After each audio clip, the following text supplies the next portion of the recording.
Warahmatullahi wabarakatuh. Saya Rahmat Setiawan. Jangan tinggalkan channel ini. Hanya beberapa menit Anda pasti bisa.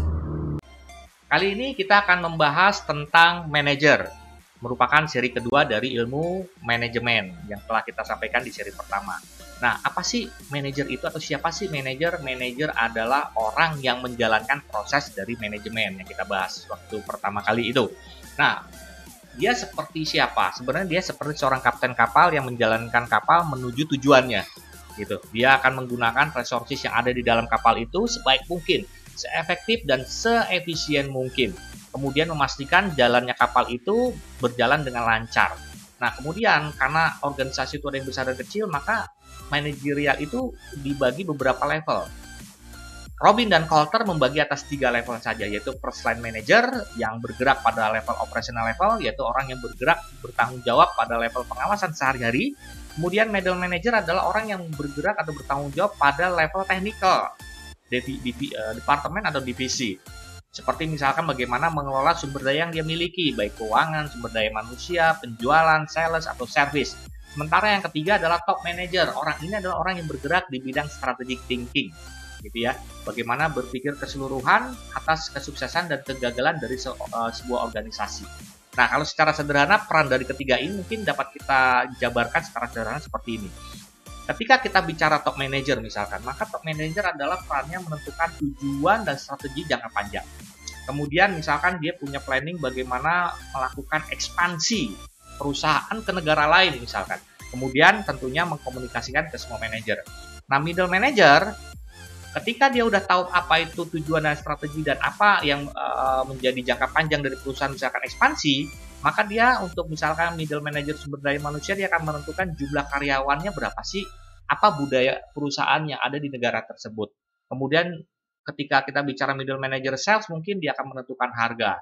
Kemudian ketika kita bicara middle manager dari finance misalkan, maka tentunya orang ini akan berbicara tentang bagaimana dia mendapatkan dana untuk ekspansi. Sementara ketika kita bicara first line manager adalah orang yang bertanggung jawab di level paling bawah, yaitu misalkan secara sederhana memberikan job assignment kepada karyawan, ngeset jadwal kerja dari karyawan. Nah, ini kira-kira peran-peran dari ketiga level dari manajerial. Nah, berikutnya yang terakhir adalah apa sih ya, keterampilan yang harus dimiliki oleh manajer supaya dia berhasil dan sukses. Banyak ahli, banyak buku sudah membahas ini, gitu ya. Tapi saya tertarik dengan 3 keterampilan dasar yang harus dimiliki oleh seorang manajer yang dikatakan oleh Manning dan Curtis.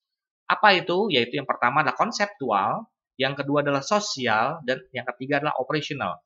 Saya gambarkan dalam bentuk kotak seperti ini agar mempermudah kita. Kotak ini menggambarkan apa? Kotak ini menggambarkan bahwa keterampilan ini penggunaannya ataupun kemampuannya itu berbeda-beda setiap level. Untuk misalkan first line manager, untuk operational jelas penggunaannya sehari-hari lebih besar dibanding middle manager dan top manager. Dan juga berarti bahwa kemampuan operasional di first line manager itu menjadi hal penting dibanding mungkin top manager. Bukan berarti top manager itu tidak harus tidak mengetahui ya, tapi dia penggunanya kecil, tapi dia juga harus tahu sebenarnya. Kemudian sosial.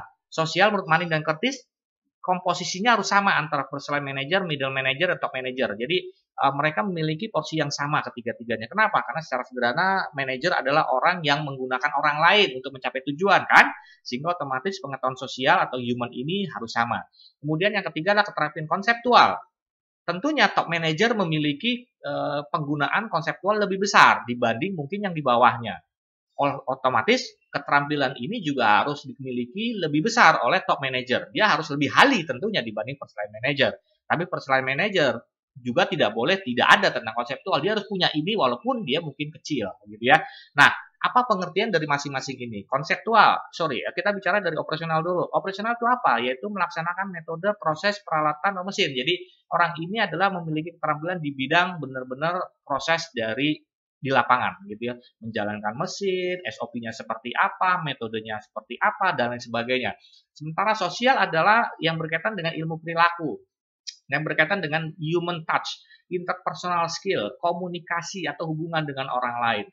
Kemudian yang terakhir adalah kita sebut dengan konseptual, yang berkaitan dengan keterampilan yang harus dimiliki oleh orang manajer yang berkaitan dengan daya analisa, logic thinkingnya, kritisnya, daya konseptualnya, daya kreativitasnya, dan mungkin berpikir induktif dan deduktif. Sehingga top manager harus memiliki ilmu konseptual lebih besar tentunya dibanding first line manager. Tetapi first line manager juga harus memiliki konseptual ini. Nah, mungkin itulah 3 keterampilan mendasar yang harus dimiliki oleh seorang manajer untuk dia dapat berhasil. Mungkin ini aja yang dapat saya sampaikan, semoga bermanfaat. Salam pengetahuan.